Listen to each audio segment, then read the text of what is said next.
नमस्कार सर्व शेतकरी बांधवांनो, शेतकरी बांधवांसाठी मोठी खुशखबर आहे मित्रांनो। येत्या काही दिवसांमध्ये शेतकऱ्यांना कापूस सोयाबीन अनुदान हे मिळणार आहे मित्रांनो। कृषी मंत्री धनंजय मुंडे यांनी ऑनलाईन बैठकीमध्ये सांगितले मित्रांनो, कोणत्या दिवशी हे अनुदान शेतकऱ्यांच्या खात्यामध्ये जमा होणार आहे मित्रांनो।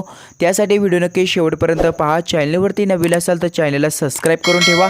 अशाच नवनवीन अपडेट आपण घेऊन येत असतो। चला मित्रांनो, व्हिडिओला सुरुवात करूया। शेतकरी मित्रांनो, तुम्ही पाहू शकतात की कृषी मंत्री धनंजय मुंडे यांनी ट्विटरद्वारे मेसेज दिला आहे की सन 2023 खरीप हंगामातील कापूस व सोयाबीन उत्पादक शेतकऱ्यांना झालेल्या आर्थिक नुकसानापोटी राज्य शासनाने जाहीर केलेल्या हेक्टरी 5,000 रुपये मदत वितरण करण्यासंदर्भातील तांत्रिक अडचणीमुळे महा-आय-टी व महसूल विभागातील सहाय्यतेने तत्काळ सोडवण्यात यावी। येत्या 10 सप्टेंबरपासून पात्र लाभार्थ्यांच्या खात्यामध्ये हे अनुदान थेट वर्ग केले जाईल मित्रांनो, असा झालेल्या बैठकीत सांगितलं आहे मित्रांनो। या अंतर्गत कापूस उत्पादक शेतकऱ्यांसाठी 1,548 कोटी रुपये तर सोयाबीन उत्पादक शेतकऱ्यांसाठी 2,646 कोटी असा एकूण 4,194 कोटी रुपये निधी एवढा मान्यता देण्यात येते मित्रांनो। येत्या 10 सप्टेंबरपासून पात्र लाभार्थ्यांच्या खात्यामध्ये हे अनुदान थेट जमा होणार आहे मित्रांनो।